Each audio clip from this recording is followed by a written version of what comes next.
Hey, good morning. Hope everyone's having a good day. Today's big number and graphene oxide. That's what I'm going to look at just really briefly. So let's take a look at what they had to say today on ABC News. Tell you the big number that's getting our attention right now. That number, Dr. Ashton, is 84,000. We can't believe we're back to this number. We're talking about the daily average of cases in the U.S. This has now surged at least 7 times higher than it was just a month and a half ago. And something that was getting kind of some attention, people are buzzing about, some relation between the flu vaccine and coronavirus. What can you tell us about this? Right. There was, however, no change in the risk of death between those who were vaccinated against the flu and unvaccinated against the flu. And I want to emphasize this does not mean the flu vaccine gives any protection against COVID-19. Right. There was, however, no change in the risk of death between those who were vaccinated against the flu and unvaccinated against the flu.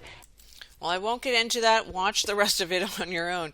But there you have it from their own mouth saying that the flu jab doesn't help. Basically, there's no difference. And just to look at the numbers they use, unbelievable again and again. That's just an observation. And every time I kept trying to look back at this one instance, they kept showing 7-7. I just had to point that out there at the bottom of this left of the screen there. And of course, that's what I think of as soon as I see the 7-7. And of course, yes, we understand who he is and all the celebrities that are influenced by him. Sad to see. So, of course, then they also mentioned the numbers, the record of 37,000. Remember how they flip and flop and they do everything like that. But if you want to see true figures, please, I'll add the link. They're down and they're at an average rate, which it has been for a while, which is that 7.6 or around that number. But please look for yourself. I'm going to add this video because iron oxides mixed with clay. Someone asked me to look at this graphene oxide, and I promised for a while and I just kept forgetting.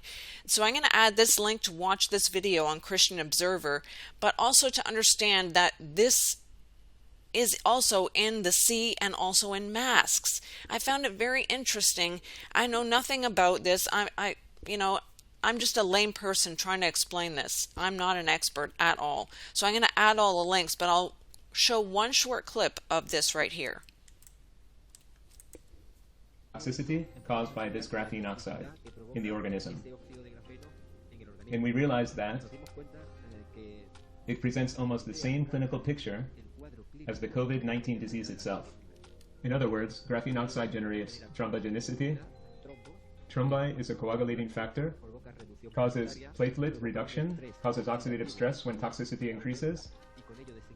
And with it, it triggers an alteration of the immune system and thus triggers collapse of the immune system, cytokine storm, inflammation of mucous membranes by inhalation, loss of taste, loss of smell. We are talking about the classic COVID-19 picture. And of course, I will add the link for anyone who's interested in listening to all of that. I can't tell you enough how little I know about this, but how I even noticed that UK had approved this graphene oxide for water treatment. Just unbelievable, all the things I started to see, and that even Finland is working on this.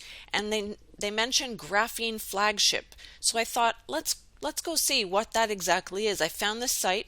They'll be having something next month on this graphene flagship. And there you have some information. A single layer of carbon atoms may be the most amazing and versatile substance available to mankind. Very interesting. And then I also noticed many companies that were working in the States, and one of them was Vorbeck. All I know is technology is great, but there's also the evil side to all of this. And this wonder material graphene could be dangerous to humans and the environment, as I found an article on this as well. I'll give you all the links. All I know is that we need to stay calm, trust in Jesus, and please look to him if you have not accepted him into your heart today. Stay calm, trust in Jesus, and just let's have a great weekend. Whew. All right, God bless. See you guys next week.